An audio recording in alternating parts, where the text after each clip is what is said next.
kita tidak akan berbicara mengenai firman Tuhan, tetapi tentang sosok yang sering disebut dalam kitab suci. Dan sebagaimana dinyatakan dalam judul, kita akan berbicara tentang sesuatu yang tidak terlihat, tetapi sering dibicarakan, yaitu tentang iblis dan roh jahat. Jadi ini bukan firman Tuhan ya.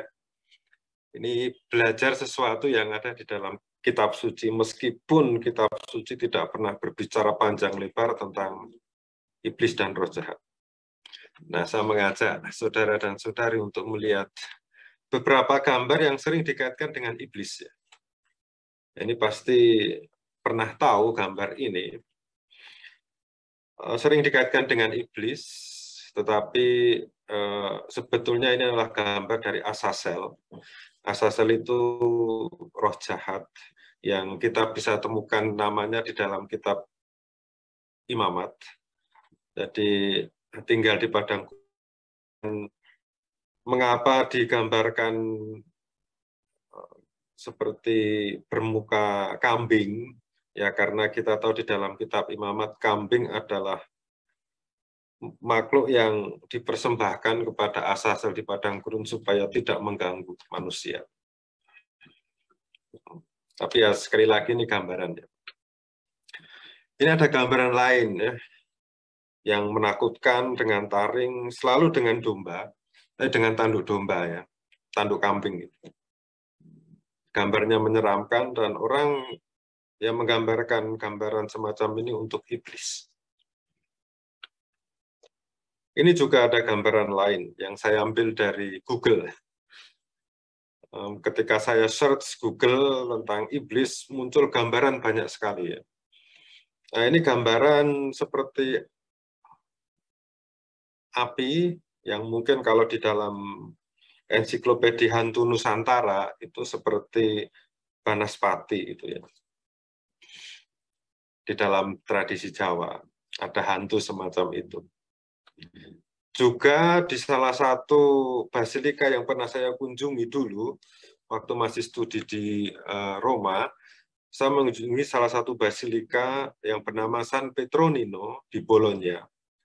Basilika yang cukup besar sekali, tapi sayang tidak selesai karena ada wabah hitam yang membunuh hampir sepertiga orang Eropa pada tahun 1400-an kalau tidak salah ya. Sehingga hanya sampai seperti itu saja. Nah, di dalam basilika itu ada gambaran tentang iblis. Bermuka mengerikan, suka memakan manusia yang berdosa, kemudian berbulu, pokoknya sosok yang mengerikan. Dan ini digambarkan sebagai raja iblis, raja roh-roh jahat. Gitu ya. Nah, menariknya, gambaran-gambaran iblis di atas tidak berasal dari Alkitab. Gitu. Dan pada kesempatan hari ini, atau malam hari ini, kita akan membahas tentang iblis di dalam Alkitab, karena memang latar belakang studi saya adalah kitab suci. Jadi kita tidak akan membahas soal yang lain, tetapi nanti dalam diskusi kita, dalam tanya jawab kita bisa bicara tentang banyak hal. Sejauh saya bisa jawab, nanti saya bisa jawab. Saya jawab gitu ya. Nah, jadi apa yang ingin kita coba gali, ya kita akan melihat apa itu iblis. Dan bagaimana Alkitab berbicara tentang iblis. Kita batasi ya kajian pada malam hari ini pada dua hal ini saja. Kita tidak akan bicara tentang bagaimana ajaran gereja, kemudian perkembangan teologi tentang iblis, tidak. Karena itu membutuhkan waktu yang cukup lama. Nah, jadi kalau kita berbicara mengenai iblis, ya selalu banyak definisi yang bisa kita sebutkan. Ya. Yang pertama, iblis seringkali didefinisikan sebagai malaikat yang jatuh. Ini jelas ajaran gereja. Jadi ajaran gereja dalam kita katekismus kita tahu bahwa iblis itu disebut malaikat yang jatuh karena dia memberontak kepada Allah. Kemudian Allah menghukumnya dan ya sudah, masih memiliki daya malaikat, tapi dia merupakan sesuatu yang bertentangan dengan Allah. Kemudian ada definisi iblis sebagai pemimpin atau leader dari roh-roh jahat atau jin-jin jahat. Ada lagi yang menganggap iblis itu sebagai sumber dosa. Dan seringkali anggapan ini kemudian membuat iblis itu menjadi kambing hitam atas pelanggaran dosa manusia. Ya, kita seringkali mendengar atau kalau ada orang berbuat dosa kemudian yang disalahkan iblis. Ya, iblis itu kan yang menggoda saya sehingga saya itu melakukan kejahatan ini, melakukan dosa ini. Umpamanya orang melakukan korupsi gitu, kemudian ditanya, kok kamu melakukan korupsi? Ya, iblis menggoda saya untuk melakukan semacam ini. Meskipun sebetulnya kalau kita mau jujur, sebetulnya yang harus disalahkan juga kita juga gitu. Kenapa menerima godaan gitu ya? Menerima godaan. Jadi memang ada yang namanya kecenderungan tersembunyi yang kemudian dikompor-kompori oleh sosok ini, tetapi pada akhirnya kunci bahwa kita melakukan dosa atau tidak itu adalah diri kita sendiri. Nah, berkaitan dengan itu, ya iblis seringkali digambarkan sebagai penggoda manusia. Ya. Dan dalam perkembangan selanjutnya ada yang menganggap bahwa iblis adalah musuh utama Allah. Gitu. Tapi sebetulnya kita juga kalau tidak sadar itu juga menjadi musuh Allah juga. Kalau kita bertindak seperti iblis dalam arti kita memberontak terhadap apa yang diinginkan Allah, yang diperintahkan oleh Allah. Dan meskipun demikian, kita juga harus melihat bahwa sekalipun seringkali dipandang sebagai musuh utama Allah, tetapi kedudukan iblis itu selalu di bawah Allah. Ini penting dicatat ya. Jadi kedudukan iblis itu tetap di bawah Allah karena apa? Ya karena kita tahu bahwa yang namanya iblis, roh-roh jahat itu juga diciptakan oleh Sang Pencipta gitu. Dan karena kecenderungannya itu dia menjauhkan diri dari Allah. Jadi bagaimanapun juga yang namanya iblis itu pasti kalah oleh Allah.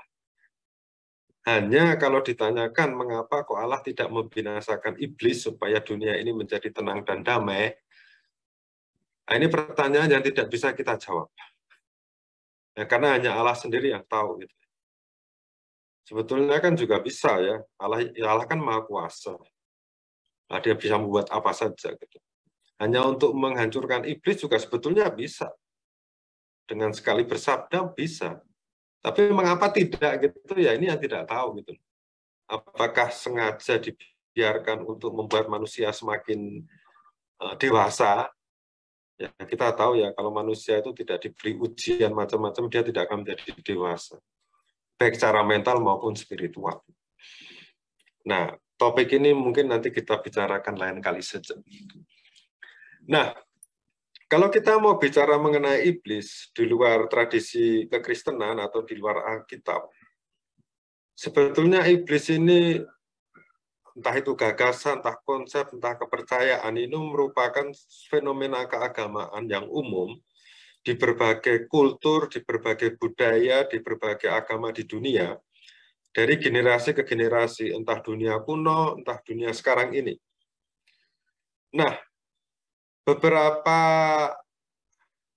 tokoh agama, ahli kitab suci itu meyakini, atau bukan meyakini, tepatnya menduga bahwa kepercayaan akan keberadaan iblis itu merupakan bagian akan kepercayaan dasariah terhadap adanya realitas yang kita sebut realitas yang jahat gitu. Jadi entah itu roh jahat atau energi yang jahat. Tapi saya lebih suka untuk menyebut sebagai energi yang negatif yang kemudian dipersonifikasikan atau digambarkan dalam wujud makhluk.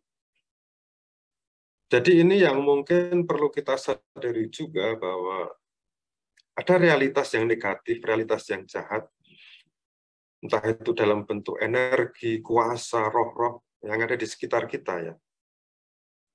Ya kita bisa ambil contoh saja ya. Kalau rumah kita kotor saja ya, rumah kita kotor, tidak pernah disapu, tidak pernah dibersihkan. Kemudian orang-orangnya juga yang di dalam juga tidak pernah membersihkan diri, baik secara fisik maupun secara mental spiritual, maka yang terjadi ya rumah itu menjadi gudangnya energi negatif itu. Sehingga kalau ada percekcokan, pertentangan, tidak cocok satu sama lain, ya ini mungkin bisa jadi bukan hanya orangnya yang mempunyai karakter semacam itu, tetapi juga didukung oleh lingkungan sekitarnya yang membawa energi atau kuasa negatif itu. Gitu. Oke, ya intinya adalah bahwa keberadaan iblis atau keyakinan terhadap iblis, juga roh-roh jahat itu tidak lepas dari keyakinan adanya realitas yang negatif atau realitas yang jahat itu. Dan kalau bicara mengenai iblis ini ya susahnya kita ya. Juga sama seperti kalau bicara malaikat, juga sama seperti bicara tentang Allah gitu. Nah, semuanya kan roh gitu. Dan roh itu tidak kelihatan. Ini adalah sesuatu yang supranatural di luar di luar akal budi kita ada, tapi ya kita tidak bisa gitu loh. Mungkin karena nature kita, karakter kita sebagai manusia dengan badan gitu ya. Meskipun kita ada roh juga. Ini sulit. Saya tidak tahu apakah ada saudara-saudari itu bisa melihat iblis atau roh atau malaikat atau roh negatif. Ya, mungkin ada ya. Mereka yang mengaku diri indigo bisa melihat gitu loh. Dan ini sifatnya metafisik ya, di luar fisik kita. Akan tetapi ini saya menduga bahwa masing-masing dari kita kan juga merupakan roh juga gitu, roh yang ada di dalam tubuh. Dan kalau hati kita jernih, hati kita tidak dipenuhi dengan berbagai macam kekhawatiran, saya menduga ya, kita bisa merasakan kehadiran entah roh baik, entah roh jahat gitu. Dan kalau hati kita bersih, badan kita bersih gitu ya, ya mungkin kita juga akan lebih didekati dengan roh-roh baik daripada roh-roh negatif ini. Nah, sehingga kenyataan semacam ini membuat kita itu sulit untuk melihat secara pasti wujud iblis, wujud roh-roh jahat itu seperti apa gitu. Ini agak kesulitan bagi kita sehingga tidak mengherankan jika sosok iblis itu gambarannya banyak sekali dan berbeda-beda antara budaya yang satu dengan budaya yang lain, agama yang satu dengan agama yang lain itu beda-beda. Karena apa ya? Karena memang sosoknya itu tidak bisa kita lihat secara kasat mata ya, kasat mata tidak.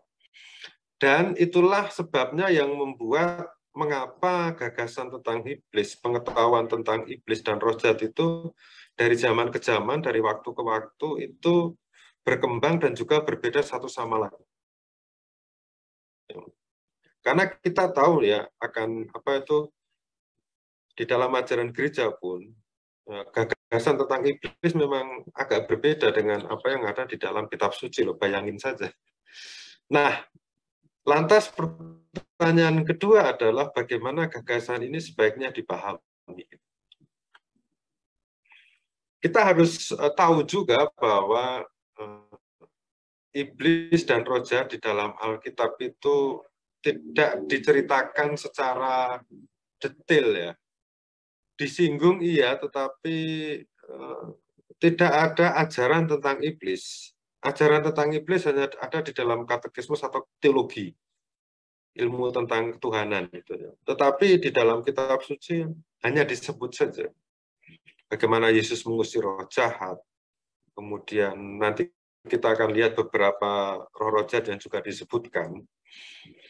Nah, Kalau ditanya mengapa kok kitab suci tidak bicara mengenai iblis dan roh jahat secara detail, ya kita harus tahu bahwa kitab suci atau Alkitab itu sebetulnya adalah refleksi spiritual, refleksi rohani tentang Allah dan manusia serta relasinya.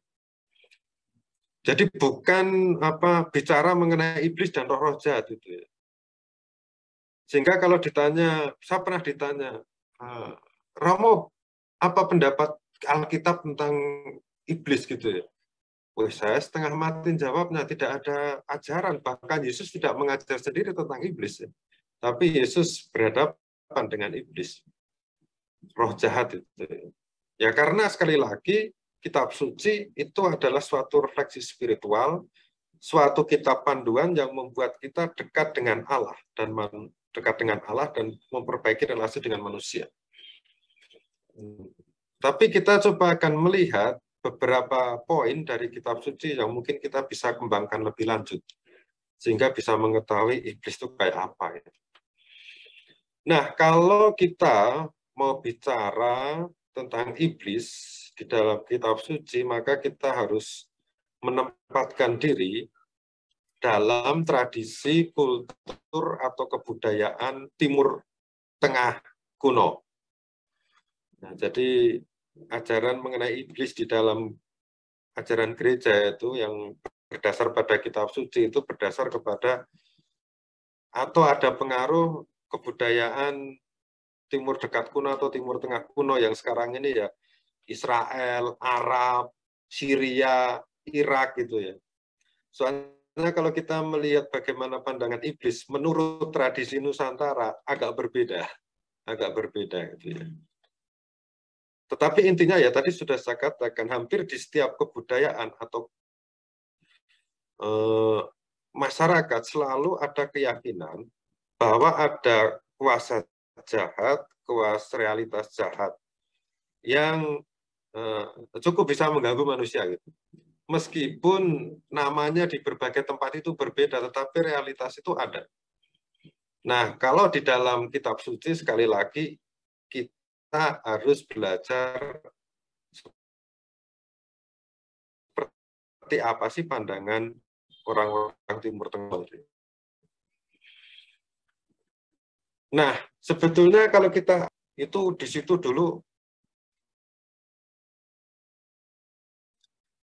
dulu ada semacam agama atau keyakinan kuno yang menceritakan salah satu sosok yang menakutkan yang bernama Humbaba. Ini monster gitu ya. Yang diyakini menjaga sebuah hutan besar gitu ya. Yang menakutkan. Nah, ini seringkali dipandang sebagai ya iblisnya agama pada waktu itu di Timur Tengah, di Mesopotamia kuno. Di Kanaan kuno, di tempat di mana bangsa Israel hidup itu juga ada kepercayaan akan sosok roh jahat. Ya, kita sebut saja dewa ya.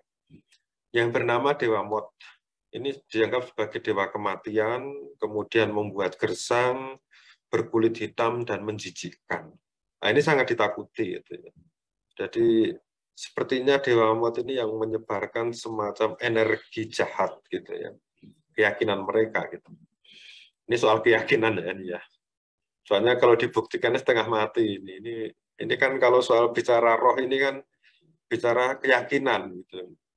Anda mau percaya atau tidak, ada iblis atau tidak masalah gitu ya. Percaya ya nggak apa-apa, tidak percaya ya silahkan gitu ya.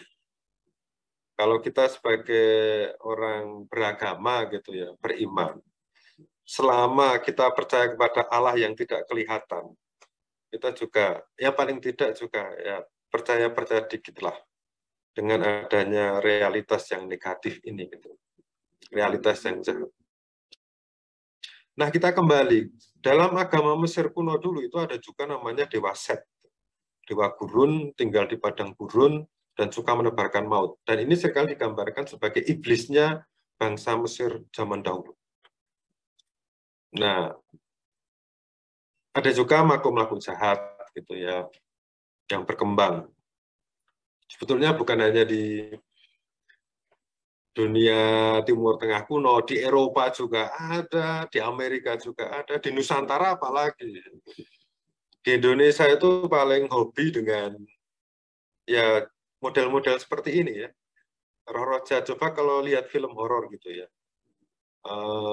Misalnya yang terakhir itu yang paling heboh itu KKN Desa Penari gitu, meskipun saya belum pernah nonton gitu.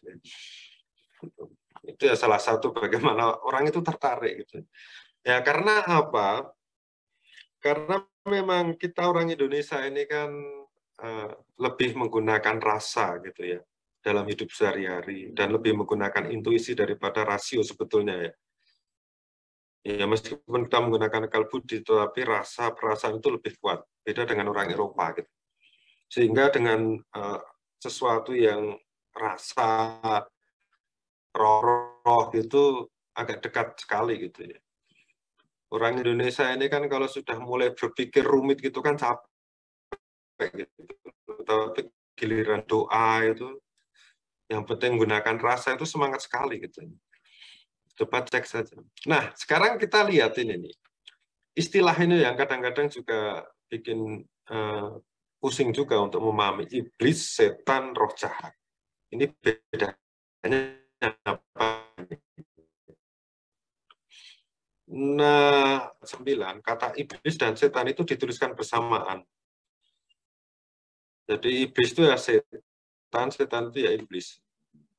Padahal kalau kita melihat asal kata setan itu ya, dalam bahasa Ibrani satan, atau akar katanya itu STN, itu artinya bukan jahat loh, artinya itu dia melawan, dia menghalangi, atau bertindak sebagai musuh.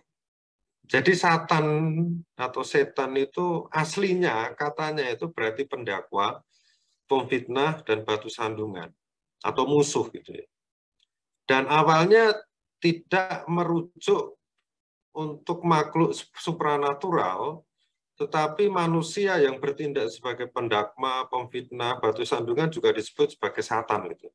Hanya dalam perkembangan waktu istilah ini disematkan atau diterapkan untuk makhluk-makhluk yang tidak kelihatan yang suka mengganggu itu. Bukan disebut setan. Sementara iblis, istilah ini sebetulnya istilah bahasa Arab dari kata balasa yang berarti menyesal. Jadi balasa itu artinya dia menyesal atau dia berputus asa.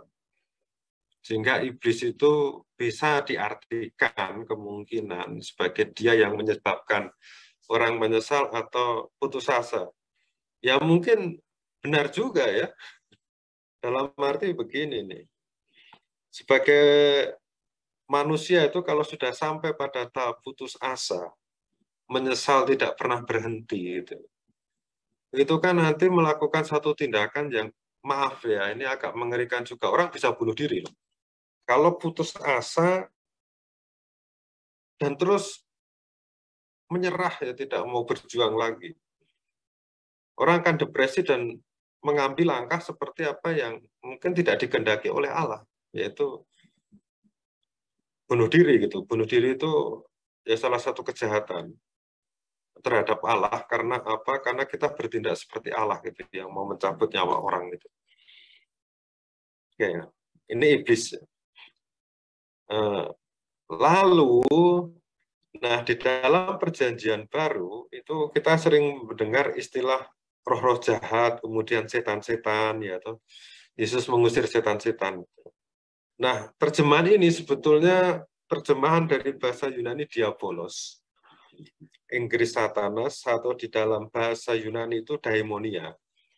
Dan sebetulnya istilah roh-roh jahat atau daimonia itu ya kalau di dalam kitab suci perjanjian baru itu yaitu roh-roh jahat yang umum muncul itu loh. Kalau umpamanya di dalam tradisi kita ya hantu-hantu yang suka mengganggu itu loh, yang suka merasuki orang. Tuh.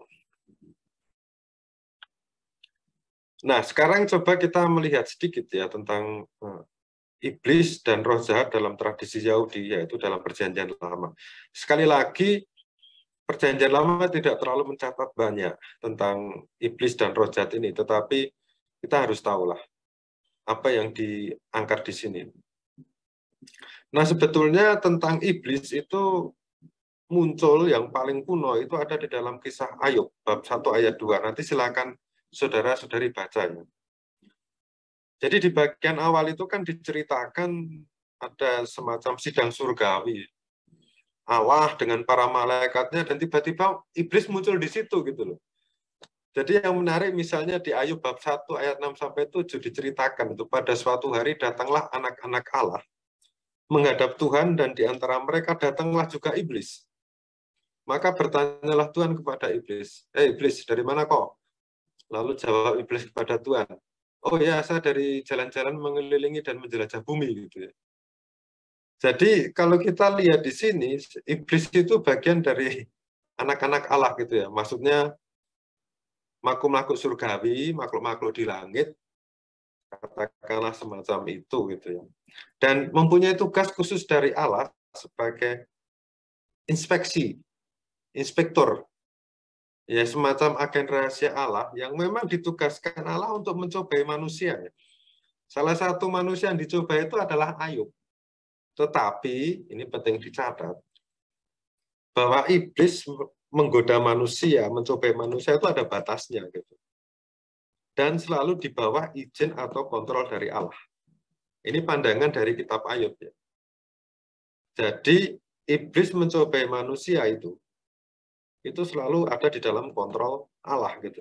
Jadi tidak bisa mencobai sampai mati, manusianya tidak mungkin kan. Kita lihat atau Ayub kan dicobai, tapi batasannya adalah jangan sampai membuat Ayub mati. Nah, ini pandangan iblis pada zaman itu ya, pada zaman dituliskannya kisah Ayub. Lalu, nah ini ada juga di dalam kitab Zakaria itu di bab 3 ayat 1-7. Ini sama. Iblis ditampilkan sebagai makhluk surgawi dan diceritakan tugasnya adalah mendakwa imam besar Yosua gitu ya. Jadi ini suatu vision, suatu penglihatan. Imam besar Yosua itu didakwa oleh malaikat Tuhan, oleh iblis, tetapi dibela oleh malaikat Tuhan. Nanti Anda silakan baca sendiri, tapi intinya adalah sekali lagi sama seperti kitab Zakaria, sama kitab Ayub. Iblis adalah bagian dari makhluk-makhluk surgawi, makhluk-makhluk di langit, yang bertugas untuk menguji kesetiaan dan integritas moral manusia terhadap Allah. Jadi masih positif ya. Oh, menarik juga ini. Hanya, nah ini ada perubahan juga di dalam kitab 1 Tawarik bab 21 ayat 1. Nah ini agak berbeda pandangannya. Jadi iblis diceritakan di situ tentang kisah bagaimana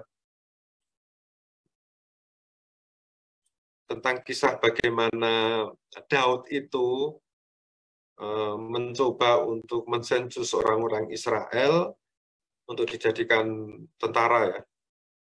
Lalu rupanya tindakan Daud tidak disukai oleh Allah sehingga bangsa Israel itu banyak yang terbunuh karena wabah.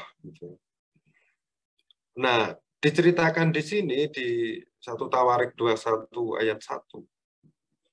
Itu iblis bangkit melawan orang Israel dan ia membujuk Daud untuk menghitung orang Israel. Nah, di sini iblis digambarkan agak lebih negatif dalam arti sebagai penyebab dosa dan kematian 7.000 orang Israel karena penyakit sampar. Mengerikan juga ya ceritanya itu.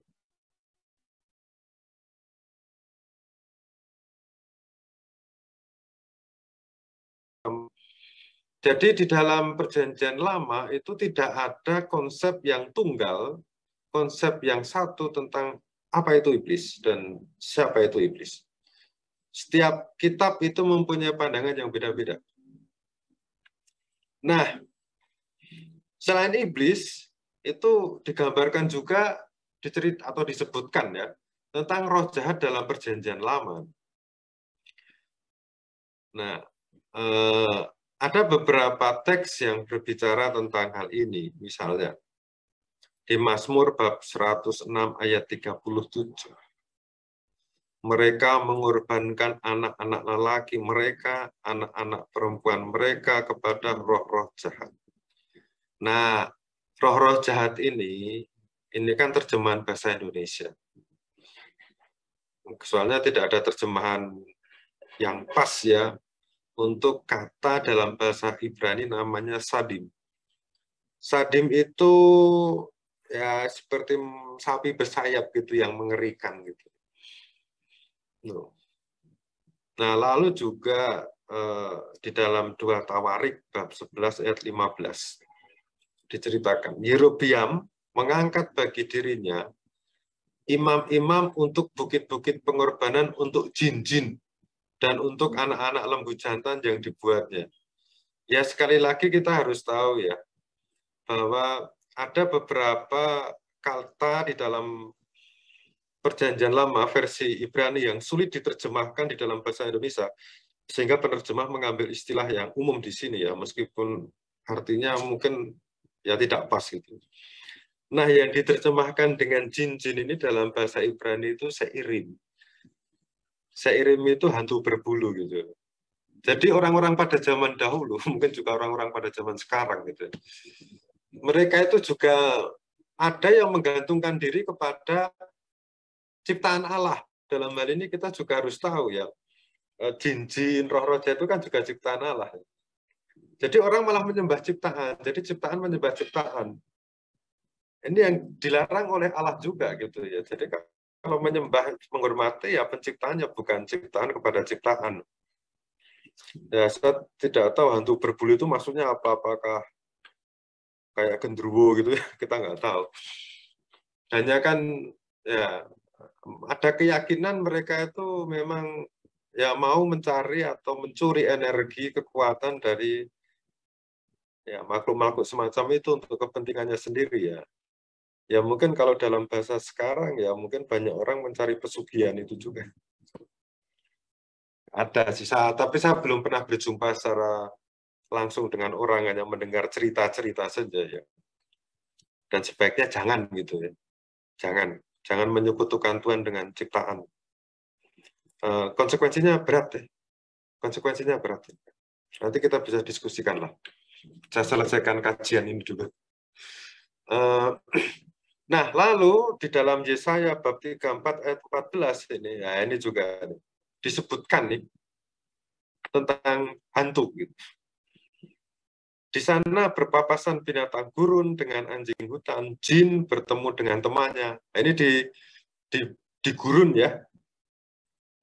Kepercayaan mereka itu di tempat yang sepi, tidak dihuni manusia, itu tempatnya jin, hantu malam atau lilit. Ada di sana dan mendapat tempat pemberhentiannya itu ya. Lilit ini kan dalam bahasa Ibrani yang diterjemahkan hantu malam itu sebetulnya hantu perempuan malam.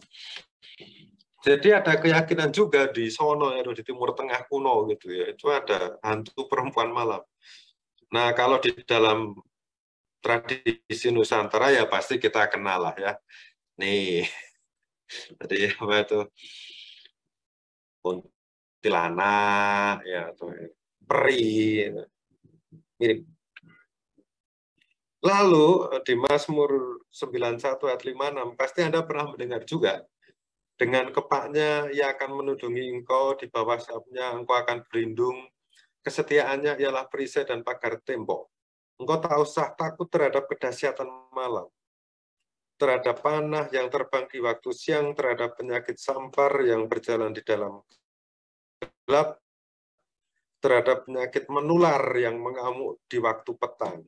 Kalau tidak tahu bahasa aslinya, ya ini kan orang hanya berpikir engkau tak usah takut terhadap malam, engkau tak usah takut terhadap panah, engkau tak usah takut terhadap sampar. Padahal dalam bahasa aslinya, kedahsyatan malam itu diterjemahkan dari kata bahasa Ibrani yaitu pahat laila. Laila itu malam, pahat laila itu. Ini istilah untuk roh jahat itu. Ya, sering disebut dengan istilah pemangsa malam. Kemudian terhadap panah itu ada roh jahat namanya Hes. Penyakit sampar itu deber. Deber itu seperti roh yang keyakinan mereka yang membuat segala macam penyakit. Ada sud sohorayim gitu. Jadi Mazmur ini itu sebetulnya mau menekankan bahwa kalau kita itu berada di dalam Tuhan, Tuhan akan menudungi kita. Dan Tuhan akan mengalahkan ya roh-roh jahat itu, kuasa-kuasa jahat itu, energi-energi negatif itu ya. Kalau kita memang mau bertumpu kepada Tuhan gitu. Nah, ini juga ada di dalam kitab Imamat bab 16 7-8. Nah, ini yang tadi saya singgung ya. Jadi ada semacam ritual tiap tahun di bangsa Israel kuno, dan ritual itu disebut ritual hari pendamaian. Setahun sekali ya mereka mengakukan dosa dan memohon ampun kepada Tuhan. Nah, dalam ritual itu ada 2 binatang, 1 domba putih, 1 kambing hitam atau kambing lah. Nah, kemudian yang domba putih itu darahnya dipersembahkan kepada Allah, dan kemudian darahnya itu dipercikan kepada umat untuk menghapus dosa, membersihkan gitu ya, setiap tahun sekali.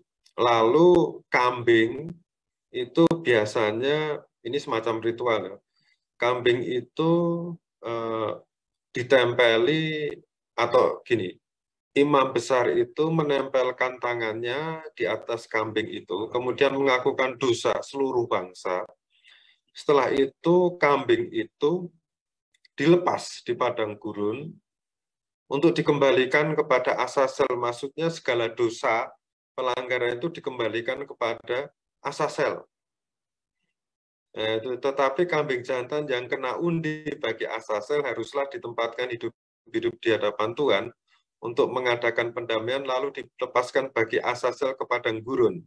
Jadi padang gurun itu dianggap sebagai tempat tinggalnya roh yang bernama Asasel, yang ya untuk menerima segala dosa gitu ya. Nah, dari ritual Yom Kippur zaman dulu kita juga tahu tuh sekarang istilah yang namanya kambing hitam gitu ya. Kambing hitam itu kan orang yang dituduh melakukan sesuatu yang dikorbankan untuk menanggung dosa banyak orang gitu, sehingga orang-orang yang lain itu merasa bebas dari pelanggaran kita, sementara kambing, orang yang diposisikan sebagai kambing hitam itu kan kemudian ya menjadi beban bagi orang lain tuh. Nah, ini modelnya sama gitu, harus ada yang dikorbankan supaya yang lain aman gitu, modelnya sama gitu. Jadi istilah kambing hitam itu berasal dari, atau idenya itu berasal dari kitab Imamat bab 16 ayat 7-8. Atau kitab Imamat bab 16, silahkan bacalah nanti. Lalu ada roh jahat lain itu di dalam Tobit, kitab Tobit ya, bab 38-17 itu ada roh jahat namanya Asmodeus. Jadi silakan Anda baca kisahnya, tetapi yang jelas Asmodeus ini suka terhadap Sarah gitu loh.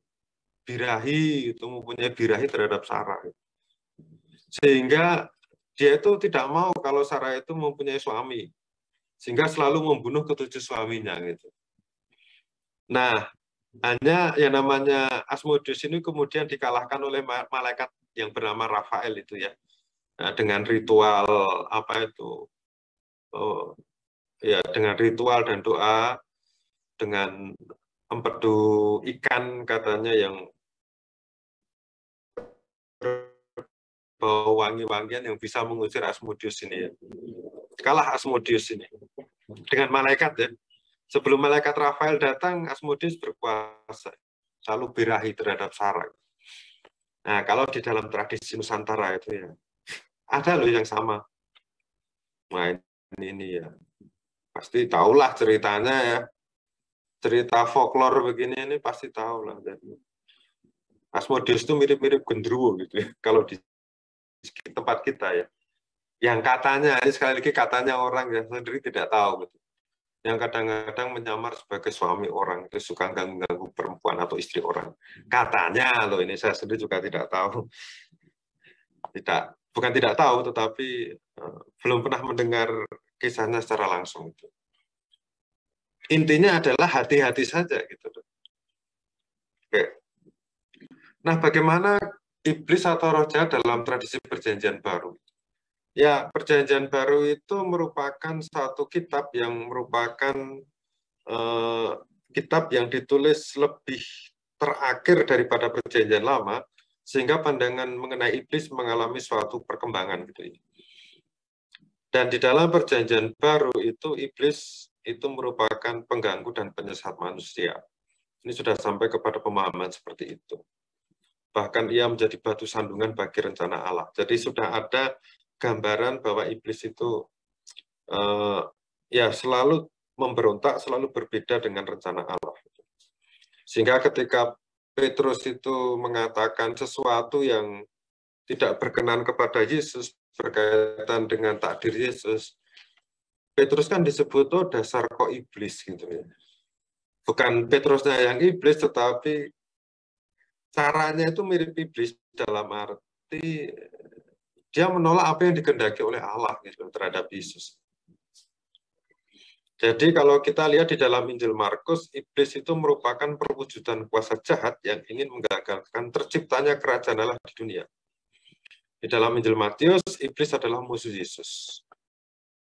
Sehingga orang-orang Farisi itu seringkali disebut sebagai anak-anak si jahat. Gitu. Lalu di dalam Injil Lukas, iblis adalah sosok licik yang ingin mengalahkan Yesus.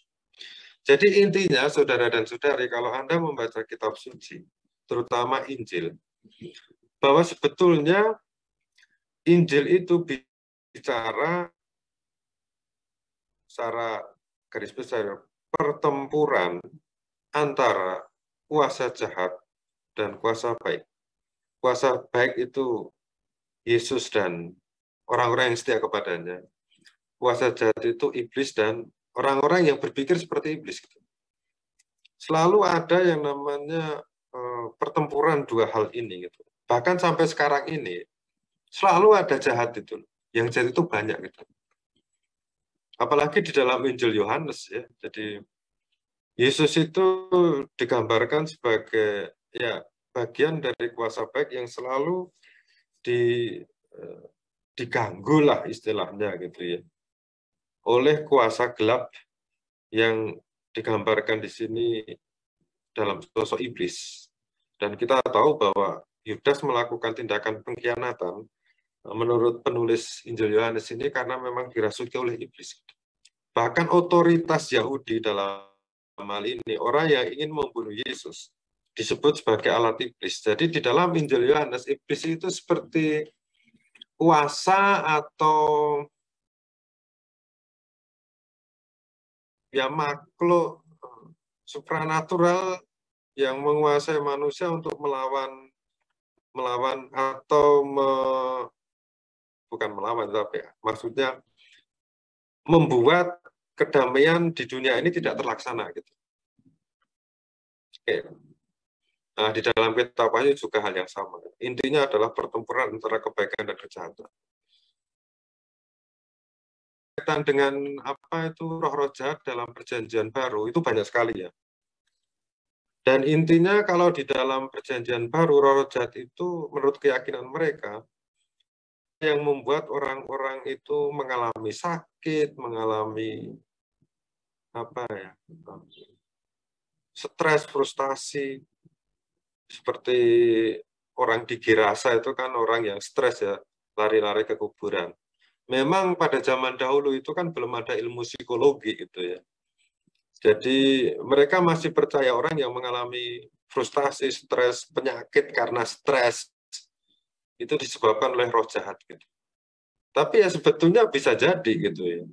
Dalam arti kalau orang itu terlalu khawatir dalam hidup, tidak percaya kepada Allah, tidak berani menyerahkan segalanya kepada Allah gitu loh, baik suka maupun duka. Itu kan dirinya menjadi dalam tanda kutip hawanya itu negatif melulu. Yang kalau hawanya negatif itu menyedot energi-energi negatif masuk ke dalam dirinya, bukan makin baik tapi malah makin buruk nanti. Jadi memang diharapkan supaya vibrasi hidup kita gitu. Itu kalau bisa positif lah. Bagaimana caranya positif ya? Ya doa-doa dikit lah gitu ya. Supaya energi positif yang ada di semesta ini yang diberikan Tuhan itu masuk ke dalam diri kita. Sehingga kita makin lama makin kuat. Sehingga tidak ada yang namanya roh jahat itu masuk. Entah itu kerasukan atau pikirannya makin tidak jelas. Oke. Mengenai Lucifer, wah waktunya sudah ini ya, sudah mulai malam. Gitu. Ya mengenai kita masuk ke Lucifer setelah itu selesai. Jadi mengapa saya sebut Lucifer? Karena memang di dalam tradisi Kristiani, Lucifer ini kan dipandang sebagai atau nama dari iblis, pemimpin roh-roh jahat itu. Ini kan tradisi Kristiani gitu. Meskipun kata Lucifer itu tidak pernah disebutkan dalam Alkitab. Ada satu kata Lucifer di dalam kitab suci, itu di Yesaya bab 14 ayat 22. Dikatakan di sini, Kuomodo ceci disti decelo Lucifer kui mane orie baris korwisti interam kui vulnerabas gentes. Artinya, wah engkau sudah jatuh dari langit, hai bintang timur putra fajar, engkau sudah dipecahkan dan jatuh ke bumi, hai yang mengalahkan bangsa-bangsa.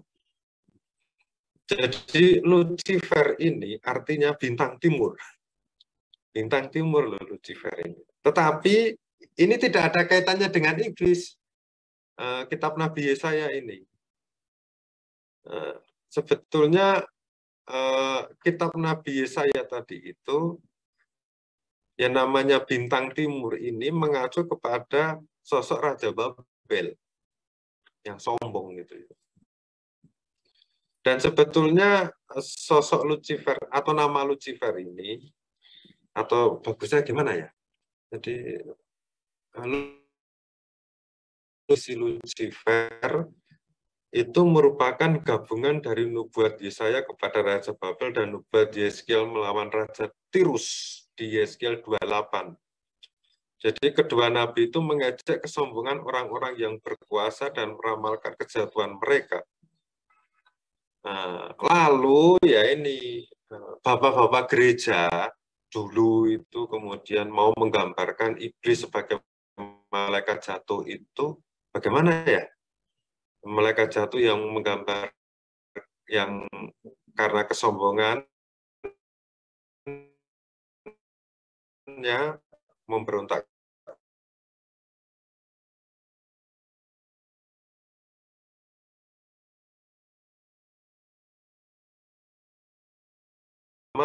Dengan gagasan tentang malaikat yang jatuh akhirnya disebut dengan Lucifer itu. Tetapi kita harus tahu ya, ini nama ini.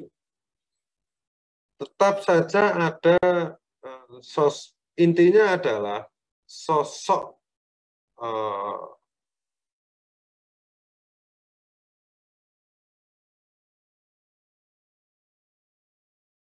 paling negatif dan berbahaya.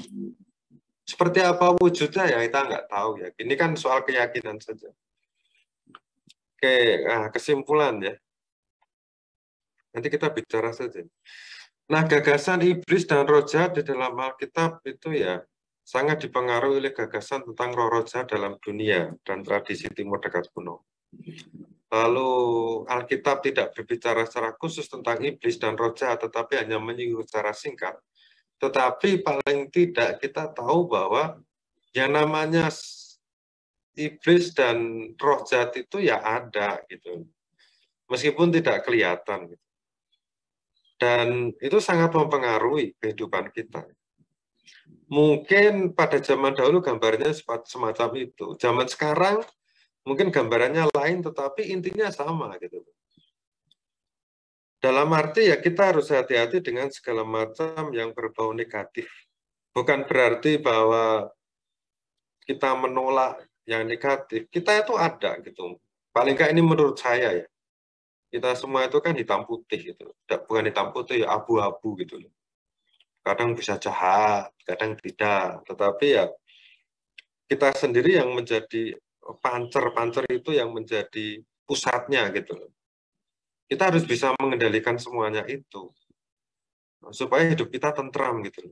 Jangan sampai kita itu malah dikendalikan ya dengan entah itu roh jahat yang ada dalam diri kita, orang lain juga gitu, atau energi-energi negatif gitu, yang justru malah merusak kedamaian kita. Contohnya saja ya, ya ini tidak menyinggung. Kalau kita berhadapan dengan orang yang suka marah-marah terus gitu kan, ini contoh sederhana saja. Itu kan marah tanpa sebab. Kalau marah dengan sebab yang baik sih nggak masalah ya. Tapi kalau marah-marah terus tanpa sebab itu kan hawanya kan energi negatif gitu ya. Itu kalau kita itu tidak kuat dalam menghadapi semacam itu, ya kita sendiri nanti yang bisa jadi ikut marah-marah dan tidak ada ketenangan di dalam diri kita. Maka penting bagi kita itu untuk mengembangkan diri supaya bisa mengontrol sikap kita terhadap segala macam sesuatu di sekitar kita yang membuat kita itu malah kalau tidak hati-hati malah jadi jadi dikontrol oleh situasi yang di sekitar kita gitu. Itu perlu dikembangkan. Dan bukan sehari 2 hari, yaitu bertahun-tahun untuk bisa sampai semacam itu. Saya 1 bulan ini mau mengembangkan sikap supaya bisa mengontrol segala macam kekuatan energi negatif supaya tidak masuk ke dalam diri saya. Nah, saya nggak yakin 1 bulan selesai. 10 tahun mungkin iya, baru bisa gitu. Ini kan proses.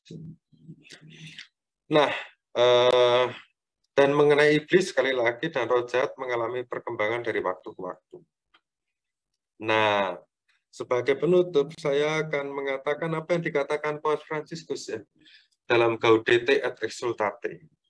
Jadi dia mengatakan demikian. Kita seharusnya tidak berpikir tentang iblis atau si jahat sebagai mite, simbol, kiasan, atau ide.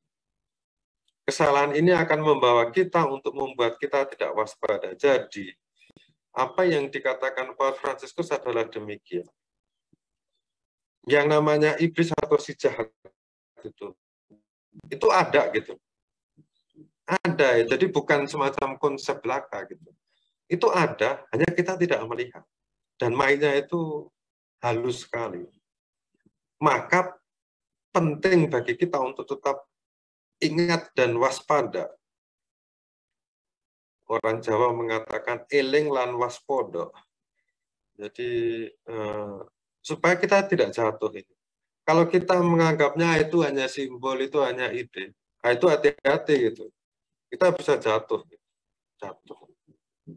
Kalau kita tidak waspada dan jatuh ke dalam ya pelanggaran terhadap Allah, itu hanya membuat kita tidak merasa damai saja. Jadi kalau kita itu berdosa itu ya mungkin Tuhan bisa memaklumi gitu ya. Tapi gitu loh. Dosa itu bukan pertama-tama, sekali lagi, bukan pertama-tama itu membuat Allah tidak senang, tetapi dosa itu membuat kita tidak damai gitu. Tidak damai, coba cek kan. Dosa itu efeknya pertama-tama untuk kita ya. Melanggar apa yang diperintahkan Tuhan itu efeknya pertama-tama kita ini loh, tidak damai gitu. Baru kemudian ya Allah memang tidak suka dengan hal itu. Jadi ini dari saya, nanti kalau ada yang ditanyakan silahkan. Baik, saya kembalikan. Ini Baik. renungan atau pengajaran saya tidak tahu ya. Pengajaran ini mungkin saja. Romo ya. Baik Romo, sangat menarik sekali pembahasan pada malam hari ini. Terima kasih banyak Romo Albertus Purnomo. Romo masih bersedia ya bila ada yang ingin menanyakan sesuatu ya Mo. Oke. Baik, untuk moderator tanya jawab saya serahkan kepada Pak Rudi. Pak Rudi silakan moderator tanya jawab.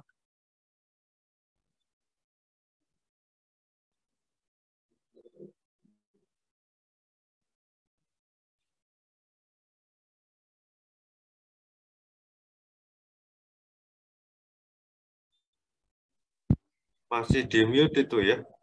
Ya, baik Romo, terima kasih waktunya. Ini ada yang bertanya, Ali.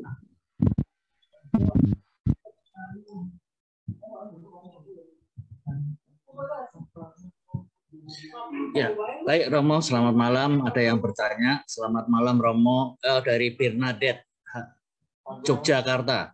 Selamat malam Romo dan Bapak Ibu semua.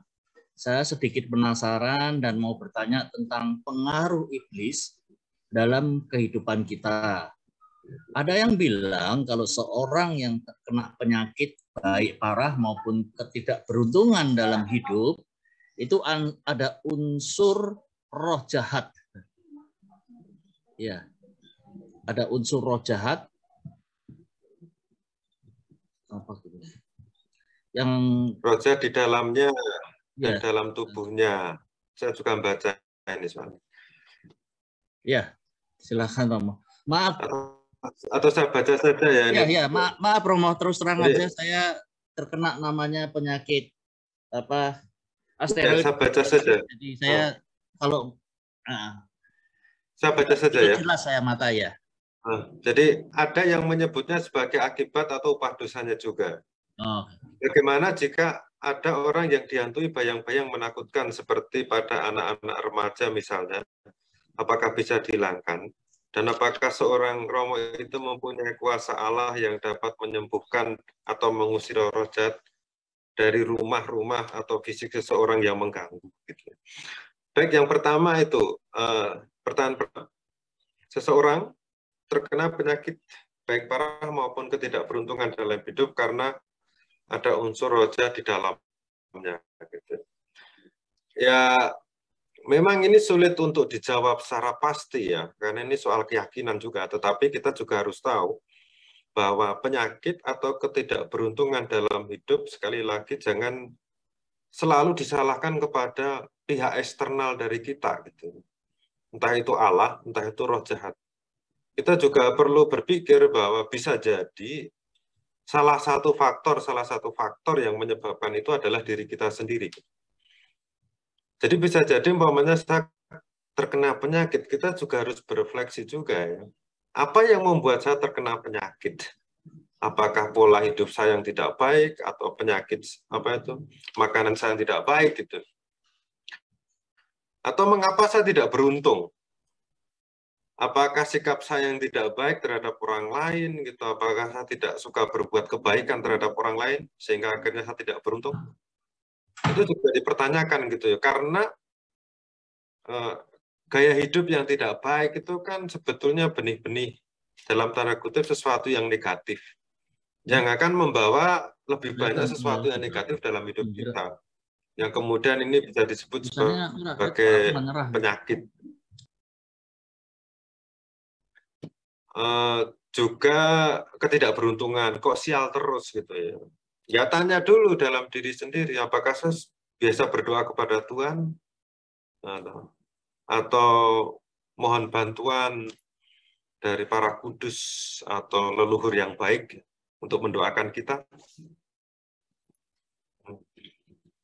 Ada yang juga kalau itu tidak pernah ya bisa jadi gitu, tidak pernah berkomunikasi dengan roh yang baik, Allah sendiri, kemudian orang-orang kudus, kemudian leluhur-leluhur kita yang baik gitu ya. Tuh, lalu ada yang menyebutnya sebagai upah dosa gitu ya. Ya dalam hal ini kita juga harus percaya istilahnya hukum tabur tuai ya. Hukum tabur tuai itu hukum karma itu dalam bahasa Hindu gitu ya. Apa yang kita tabur itu kita tuai gitu. Jadi kalau kita menabur sesuatu yang baik, ya percaya bahwa kita akan mendapat kebaikan. Kalau kita melakukan sesuatu yang tidak baik, ya mungkin kejahatan akan atau ketidakberuntungan akan datang kepada kita. Ini sinyalnya bagus atau enggak ya? Kedengeran? Bagus, Romo. Bagus, Romo. Kedengeran, Romo? Jelas banget. Oke. Nah, Ada yang tanya apakah seorang Romo itu mempunyai kuasa Allah yang dapat menyembuhkan atau mengusir roh jahat dari rumah-rumah atau fisik seseorang yang mengganggu kehidupan gitu ya. Ya Romo, yang jelas Romo itu manusia ya, tetapi dia karena rahmat imamat, rahmat tabisan, dia mendapat kuasa untuk itu. Tetapi kan persoalannya adalah orang yang mendapat kuasa itu punya nyali atau tidak gitu. Ini persoalannya kan di situ gitu loh. Ada yang tidak punya nyali itu. Ada yang takut terhadap hal seperti itu. Sehingga kan kadang-kadang kalau orang kan Romo bantu untuk mendoakannya, berani saja gitu. Kadang-kadang nyali tidak punya. Dan memang harus diajak untuk lebih sering-sering ya minimal sering misa requiem lah. Itu untuk melatih nyali gitu. Berhadapan dengan semuanya itu. Rahmat ada, tetapi nyali gitu yang perlu dikembangkan itu. Soalnya kan kita sudah terindoktrinasi sejak kecil bahwa roh itu adalah hal yang menakutkan dan bisa membuat kita celaka gitu. Ya, mungkin betul gitu loh. Tetapi kan indoktrinasi itu begitu kuat daripada indoktrinasi atau pengajaran bahwa Allah juga mempunyai kekuatan yang lebih kuat daripada itu semua. Bahkan yang namanya eksorsisme, pengusiran setan atau kata eksorsisme itu kan artinya itu menggunakan otoritas yang lebih kuat untuk mengusir atau mengendalikan otoritas yang lebih lemah gitu ya. Dan otoritas yang lebih kuat itu berasal dari Allah. Orangnya sih ya sama-sama manusia gitu loh, tapi orang yang bisa menyembuhkan semacam itu, ya yang jelas punya nyali. Yang kedua hidup doanya kuat gitu. Kalau hidup doanya tidak kuat, ya sama saja gitu ya. Soalnya kan ini adu kuasa gitu ya. Adu kuasa. Pertama-tama memang bukan manusianya itu yang mempunyai kekuatan, tidak, tetapi orang itu harus punya koneksi dengan yang maha kuasa sehingga bisa mengendalikan semuanya. Tidak bisa membunuh ya, ingat, tidak bisa membunuh roh, hanya bisa mengontrol dan mengendalikan. Nggak bisa itu namanya roh jahat dibunuh, tidak bisa. Nah itu kan dunia lain. Oke, ini ada pertanyaan lagi. Ada yang tanya, mengapa dari ibu yang sama Bernadette, mengapa tugas iblis yang menjadi bagian dari makhluk ciptaan Allah itu diberikan izin oleh Allah untuk menggoda dan mencobai manusia? Ya saya sendiri tidak tahu ya. Ini kuasa Allah sendiri gitu loh. Saya manusia ya. Jadi saya manusia dan tidak bisa menjawab pertanyaan mengapa kok Tuhan memberikan izin itu. Kalau saya Tuhan ya mungkin saya beritahu. Ini saya manusia gitu loh. Saya nggak mau berandai-andai gitu loh. Ya, maksudnya begini nih. Terhadap segala sesuatu yang tidak kita pahami, termasuk Allah yang misterius itu, ya paling tidak kita harus bisa menerima segala macam yang misteri gitu. Kadang kita tidak perlu tahu lebih jauh gitu ya. Seperti kalau Tuhan mengizinkan, aduh, iya kalau jawaban saya itu sesuai dengan apa jawaban Tuhan. Kalau tidak kan malah repot gitu loh. Jadi ya jawabannya saya tidak tahu gitu ya. Mungkin, nah selalu saya jawabannya mungkin loh ini, mungkin. Ya keberadaan iblis itu untuk menguji kita, mendewasakan kita sebagai manusia. Tapi yang jelas mungkin iblis itu tidak akan sampai membunuh kita. Hanya tergantung kitanya saja kok ini. Semuanya kan tergantung kita manusia. Entah ada iblis, entah ada malaikat. Bahkan ada Tuhan gitu ya. Tergantung kitanya kok. Kalau kita lebih condong kepada maunya iblis ya sudah, pilihan kita. Mengapa manusia diberi kehendak bebas itu supaya manusia itu tidak mudah menyalah-nyalahkan pihak eksternal gitu ya. Soalnya kalau tidak kan nanti, waduh, saya melakukan ini ya itu karena kesalahan iblis loh, kok kesalahan iblis. Jadi intinya ada pada kita gitu loh. Baik, baik Romo. Ada satu lagi pertanyaan ya, Oh Mo, ya, ya? satu lagi ya. Pak Yohanes, boleh saya bacakan ya, Mo? Iya. Romo, mengapa di kitab Ayub ditulis Allah mengizinkan iblis mencobai Ayub? Namun dalam Yakobus 1 ayat 13 ditulis, apabila seorang dicobai, janganlah ia berkata, percobaan ini datang dari Allah. Sebab Allah tidak dapat dicobai oleh yang jahat dan Allah sendiri tidak mencobai siapapun. Ya, mengapa beda ya? Ya karena yang nulis beda dan beda zaman gitu. Kalau di dalam kitab Ayub itu kan ditulis beberapa ribu tahun sebelum ditulisnya surat Yakobus dan konteksnya beda gitu ya. Jadi kalau membaca kitab suci itu jangan membaca satu kalimat saja yang kemudian dicocok-cocokologi gitu loh. Itu harus dibaca konteks ceritanya dan konteks apa itu konteks teks dari Yakobus. Misalnya konteks dari Yakobus ini ya. Apabila seorang dicobai, janganlah ia berkata pencobaan ini datang dari Allah. Sebab Allah tidak dapat dicobai oleh yang jahat. Dan Allah sendiri tidak mencobai siapapun. Nah, ini teks ini kalau tidak salah ya, saya bukan ahli di dalam surat Yakobus. Teks ini kan sebetulnya untuk mengatakan orang-orang yang merasa dicobai dalam arti dicobai untuk memberontak terhadap orang lain gitu loh. Jadi teksnya ini pencobaannya beda dengan pencobaan Ayub. Ini dicobai untuk melawan orang lain gitu. Dalam hal ini orang lain yang lebih kaya gitu. Sehingga dicobai itu, maka dia mengatakan janganlah ia berkata pencobaan ini datang dari Allah. Gitu. Maksudnya memberontak terhadap orang lain, berbuat jahat terhadap orang lain itu jangan sampai mengatakan ini datang dari Allah. Jadi kita juga harus tahu ini kalau menafsirkan kitab suci ini mencobai dalam arti apa dulu gitu. Konteksnya beda. Jadi jangan sampai apa itu hati-hati. Jangan sampai salah tafsir hanya karena katanya sih sama-sama pencobaan, tapi kan konteksnya bisa beda. Satu dicobai untuk memberontak, satu memang Ayub memang dicobai oleh Allah ya, dalam hal bagaimana dia setia kepada Allah atau tidak. Tuh. Jadi sekali lagi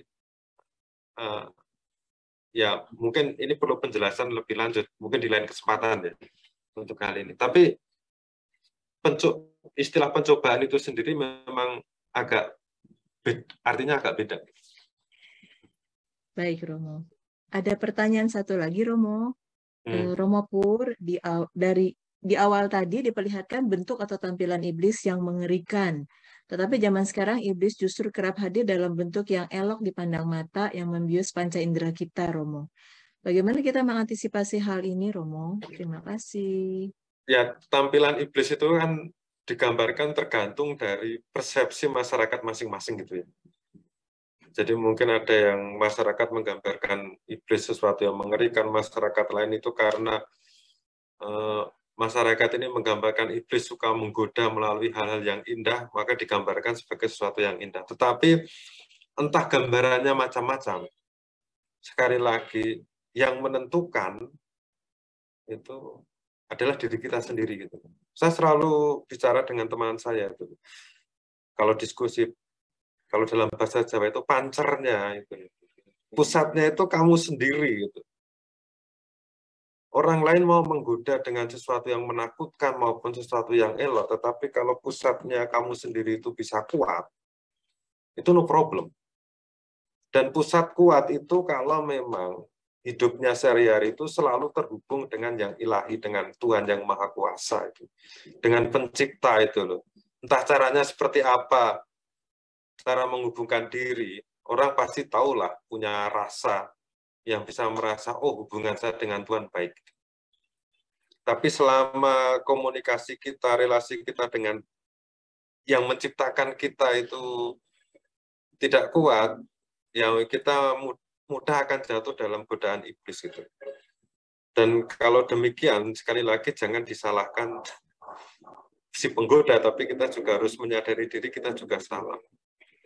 Dan intinya adalah ya tiap hari kita kalau bisa, dan seharusnya bisa itu, ya ingat akan Tuhan lah. Di tengah kesibukan kita ingat akan Tuhan yang menciptakan kita, supaya hidup kita baik, sehingga diri kita menjadi positif, sehingga berbagai macam hal di luar diri kita, entah itu roh baik juga hadir di dalam diri kita, semesta juga mendukung kita, Allah juga mendukung kita juga. Tuh. Baik. Oke. Ada itu lagi dari saya. Boleh satu lagi. Pak Romo, ada pertanyaan di YouTube, boleh saya bacakan? Oh ya. Pertanyaan di YouTube dari Yesriwi, saya ingin bertanya Romo, apakah memang setan punya target manusia yang dianggap musuh karena ada karunia atau destin Tuhan terkait orang tersebut? Terima kasih Romo. Setan menargetkan manusia sebagai musuh ya? Iya, karena ada karunia atau destin Tuhan terkait orang tersebut. Oh, itu kan ada di film-film itu ya. Yang seperti Emily Rose segala macam kan menargetkan manusia sebagai apa? Tapi bukan ya itu roh jahat gitu yang menargetkan manusia. Tetapi kalau saya lihat ya kasusnya itu kan 1 dari 100 juta orang yang menjadi target manusia. Memang dalam hal ini gimana ya, mau menceritakan memang agak susah juga ya.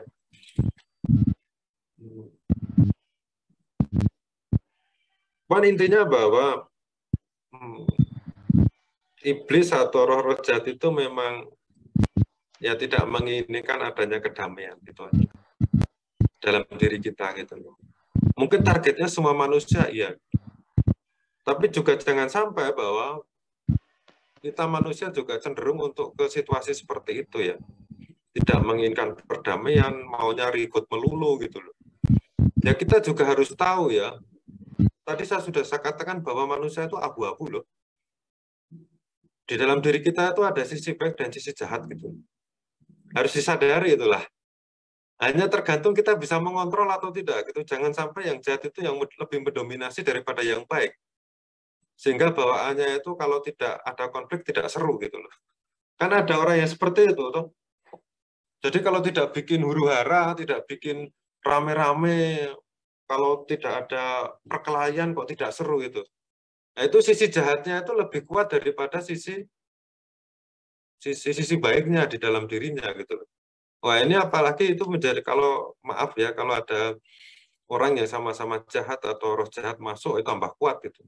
Jadi sekali lagi kita yang menjadi apa itu pancernya, pusatnya, dan penting bahwa kita harus ingat pada Tuhan dan selalu waspada dan sadar bahwa diri kita itu rapuh gitu ya, mudah tergelincir gitu. Selama tidak ada kesadaran akan diri kita itu berat, sadar ya, wejangan leluhur Nusantara itu betul gitu ya. Eling lan waspada gitu ya. Ingat, sadar, dan waspada. Cukup 2 itu saja. Kuncinya itu 2 itu saja. Setelah itu baca kitab suci. Gitu. Kalau 2 itu tidak dapat dikembangkan dalam diri kita, ingat, eling, diri kita itu siapa, ingat Tuhan. Kalau itu sudah bisa, kita akan waspada. Nah itu sudah selamatlah. Ada keselamatan di situ. Mau setan menargetkan kita, tetapi kita punya bentengnya semacam itu ya. Tenang saja gitu loh. Nggak usah takut kepada hal-hal seperti itu gitu. Kalau kita takut malah kita semakin digoda itu. Pengalaman sejauh yang saya juga membaca ya, ini ya bukan dari diri saya sendiri, tapi saya membaca literatur, saya membaca pengalaman hidup orang, sehingga apa yang saya katakan itu bukan pertama-tama dari saya, tetapi dari pengalaman orang juga, pemikiran orang. Baik, terima kasih. Baik Romo, terima kasih Terima kasih, Romo. banyak.